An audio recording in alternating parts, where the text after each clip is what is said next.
आज के एपिसोड में हम करने वाले थे मेघालय से असम तक पैदल यात्रा, लेकिन इसके साय में ऐसी कौन सी मजबूरी थी जिसकी वजह से हमें ये डिसीजन लेना पड़ा। एपिसोड पूरा देखने के लिए प्लीज सब्सक्राइब। पिछले एपिसोड में आपने देखा लगभग 14 किलोमीटर की हाइक करके हमने एक्सप्लोर किया डबल डेकर रोड ब्रिज, लेकिन वहाँ पे हमने कुछ ऐसी मुश्किलों का सामना किया जिसके लिए हम खुद रेडी नहीं थे। इसी वजह से हम बिना लौटे ठहरे नंगरीट विलेज में। अगली सुबह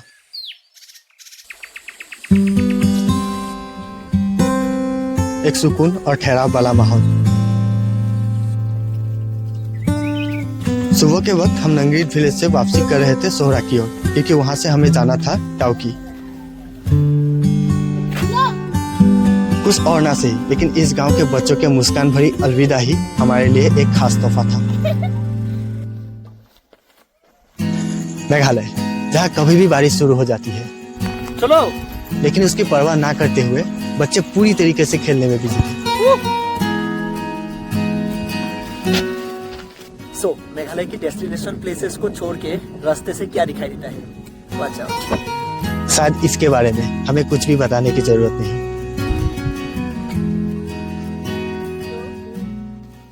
ब्रो, ऐसा बारिश में ऐसा गुफा ढूंढ लो, आप बारिश से बच जाओगे।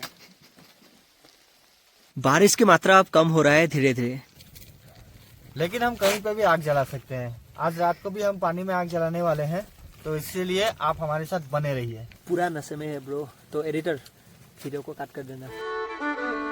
आज हम फिर से लाइटू विलेज में रात बिताने वाले हैं, जहाँ पे हमने 2 दिन पहले कैंपिंग किया था। मेघालय के स्पेशली गांव के लोग काफी प्यारे हैं, काफी काइंड है।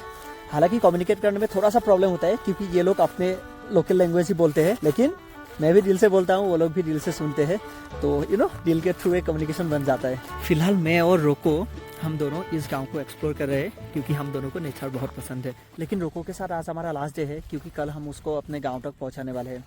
साउंड्स लाइक बजरंगी भाईजान ना, आप में से किसी ने भी हमारा पहला एपिसोड देखा है, उनको इस बॉन्डिंग के बारे में पता होगा।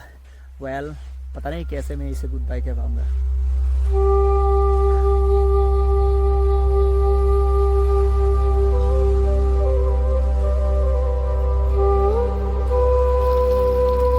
इस खूबसूरत गांव में हमारी दूसरी रात। हमेशा की तरह सेम प्रॉब्लम, आग जलाना। राहुल कोशिश करते हुए, ब्रो क्या हो गया भाई? आग जल गया, आंखों में आंसू। रो रो के खाना बनाए हैं। चावल ठीक है भाई, ये तेरा वाला अंडा ठीक से वो निकला नहीं, क्या करे? ऐसे ही खा देता हूँ मैं। ओ भाई, सर्वाइवर। गुड नाइट रॉक्स, सो जा। अब तक हम सबको जिंदा रखने के लिए शुक्रिया। Good morning. स्वादिष्ट। इसको क्या बोलते हैं पता है? पोइता भात। पोइता भात। हाँ, आसामीज में पोइता भात बोलते हैं। इसको खा लेने से पोती रुक जाता है, पेट ठंडा रहता है। माउंटेन भात। हम लोग के पास क्या है कुलो भाई? सूजी है। चीनी खत्म हो गया, लेकिन थोड़ा सा घोल के निकाल रहे हैं अभी, बस इफेक्ट आ जाए सिर्फ चीनी का। गरीबी सब कुछ खाने पे मजबूर कर देता है। फिर से एक बार लाइटू विलेज के सभी लोगों को दिल से शुक्रिया और अलविदा। हमने सीखा कि हैप्पीनेस का रीजन कुछ हासिल करना या किसी के साथ रहना नहीं है। जब खुली हवा में पत्ते लहरते हैं या खुले रास्तों में दोस्तों के साथ बेफिक्र होकर चलते हैं, और ये सब छोटी छोटी चीजें नोटिस करना भी हैप्पीनेस का रीजन बन सकता है। ओके, प्लान में थोड़ा सा चेंजेस है। हम जाने वाले थे दाव की, लेकिन यहाँ पे हम पहुंच चुके हैं मासावा फॉल, जो शायद 10 मिनट्स दूर होगा भैया के हिसाब से। सो या लेट्स एक्सप्लोर।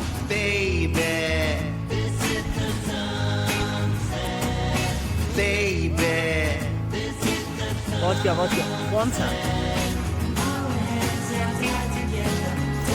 ओह, शायद हम पहुंच चुके हैं।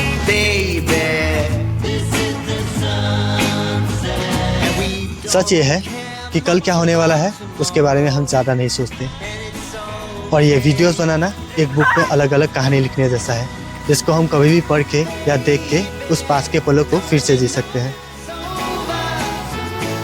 ये है मेघालय का माउसावा फॉल्स।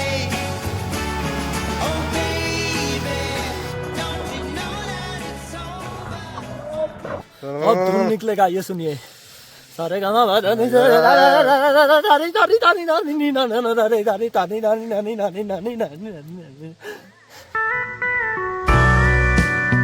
मुझे लगता है ये लाइफ अपने अंदर छुपे हुए बच्चे को फिर से बाहर लाने के बारे में है।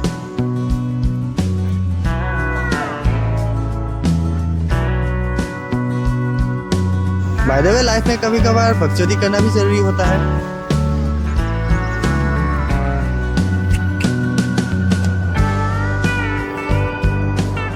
आपको जान के हैरानी होगी कि हर एक बेफिक्रे इंसान के पीछे एक जिम्मेदार इंसान छुपा होता है। जैसे लाइफ में खुशी के बाद दुख आता है जिससे हम भाग नहीं सकते, वैसे ही हम अपनी रेस्पॉन्सिबिलिटी से भाग नहीं सकते।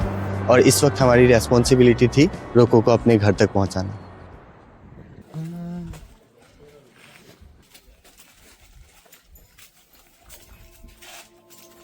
यह आसान नहीं था। मेघालय के लगभग सभी ट्रिप को एक अनजान डॉग के साथ एक्सपीरियंस करने के बाद उसे छोड़ के जाना, खास करके अंगद के लिए, यह काफी मुश्किल फैसला था। लेकिन और कोई ऑप्शन नहीं था।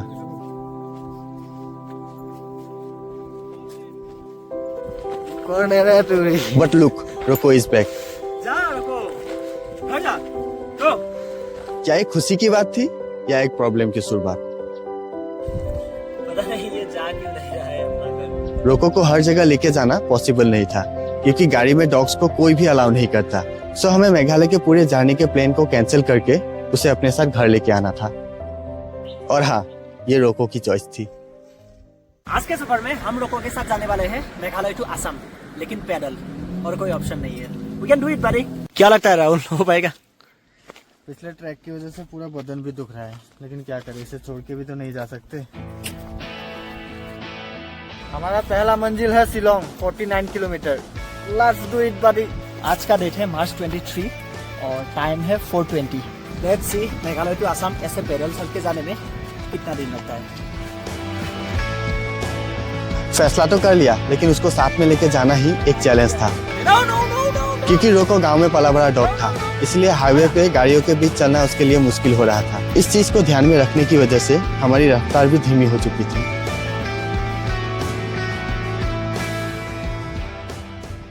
खाना टाइम। खाता है ब्रो, मेरे जैसा ही है। आज तक खुद का बर्तन का परवाह नहीं किया, कुत्ते का बर्तन लेके घूम रहा हूँ। तो स्वर्ग जाएगा। फिलहाल शाम ढल चुका है और आज रात शायद काफी देर तक हमें पैदल चलना पड़ेगा। ये थोड़ा सा रिस्की हो सकता है। अंधेरे की वजह से जंगल के रास्ते में सही से दिखाई नहीं दे रहा था। साथ में रोको को संभालना भी मुश्किल हो रहा था क्योंकि उसको पकड़ने के लिए हमारे पास कोई कॉलर नहीं था। कम, पता नहीं इसके लिए क्या क्या करना पड़ेगा। राहुल, हमने उन दोनों को बीट कर दिया भाई। आज के दिन हमने अब तक 20 किलोमीटर का सफर पैदल तय कर लिया, जो पहाड़ों के रास्ते में तय करना बच्चों का खेल नहीं है। फिलहाल हम पहुंच गए, एग्जैक्ट लोकेशन पता नहीं, लेकिन एक घना जंगल तो दिख रहा है आसपास।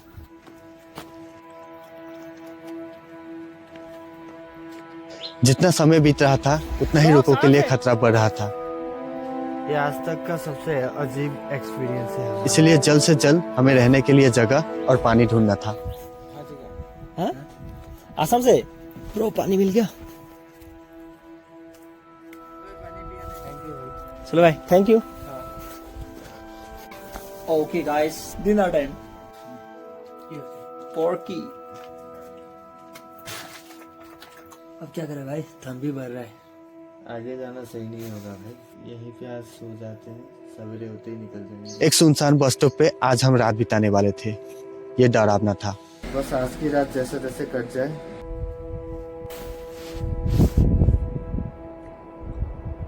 हवा काफी तेज बह रहा है, ऊपर से मच्छर। Good night.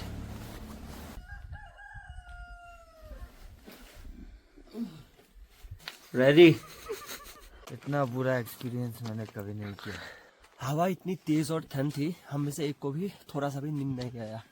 हम बस दुआ कर रहे थे कि जल्दी से सुबह हो जाए और निकले यहाँ से। खैर, एक गुड न्यूज़ है। ब्यूटीफुल सनराइज के साथ आज हमारा शिलोंग तक का सफर शुरू हो चुका था। 32 किलोमीटर बेबी। तो आज का गुड न्यूज ये है, हमने रिसेंटली क्रॉस कर लिया 500 सब्सक्राइबर्स। तो यार थैंक यू सो मच। तो कुछ पार्टी होना चाहिए, लेकिन आसपास में कुछ पार्टी करने के लिए है ही नहीं, है तो बस पूरी। तो हम अभी पूरी खाते हैं। Let's go boys. क्या हुआ भाई? बैड न्यूज, हमारी खुशियों पे किसी की नजर लग गई। माहौल धुआं कर दिया। चल भाई। अचानक लोगों की हालत धीरे धीरे बिगड़ने लगी, इसलिए हमें जल्द से जल्द शिलोंग पहुंचना था। क्या लगता है रोको कहाँ है? भैया शिलोंग। वो थक गया है बेचारा। थोड़ी बहुत रिक्वेस्ट करने के बाद एक भले इंसान ने हमारी मदद की। आओ। शिलोंग पहुंचने के लिए अब बाकी है टोटल 10 किलोमीटर। आजा आजा। Okay jump jump jump jump. रोको भी अब स्मार्ट होने लगा है।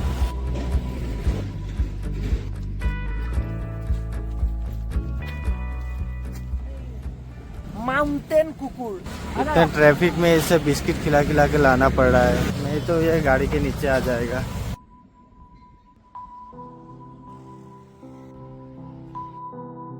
करीब 1 घंटा हो गया और थकान के कारण रोको अभी भी सो ही रहा है।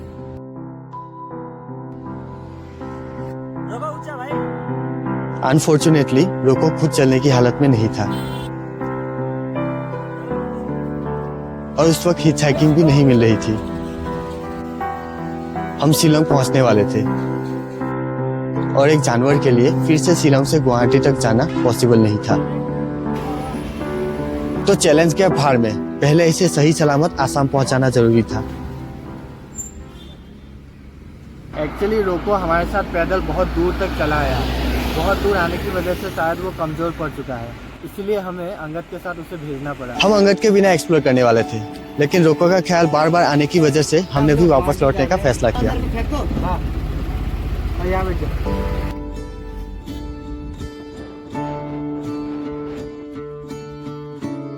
अच्छा लगा, बाय। अभी रात हो चुकी है और हिचहाइकिंग में हम बार बार फेल हो रहे हैं। रोको को लेके मैं गुवाहाटी पहुंच चुका था और उसकी हालत को समझ के मेरे एक पुराने दोस्त सोबिन ने हमें उसके घर पे इनवाइट किया। और दूसरी तरफ हम आखिरी हिचहाइकिंग के साथ गुवाहाटी पहुंच के वहां से सीधे घर लौट रहे थे। मैं और मार्को हम अभी घर पहुंच गए, लेकिन वो अभी भी वहां फंसा हुआ है। अब ये एक प्रॉब्लम है कि उसे लाए कैसे, और वो अभी कैसा हो।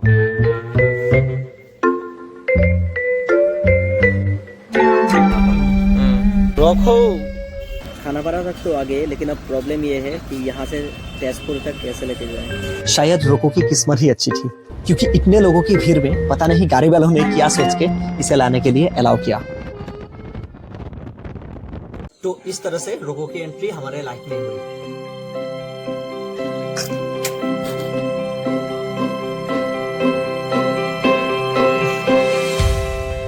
और अब ये हमारे परिवार का हिस्सा है।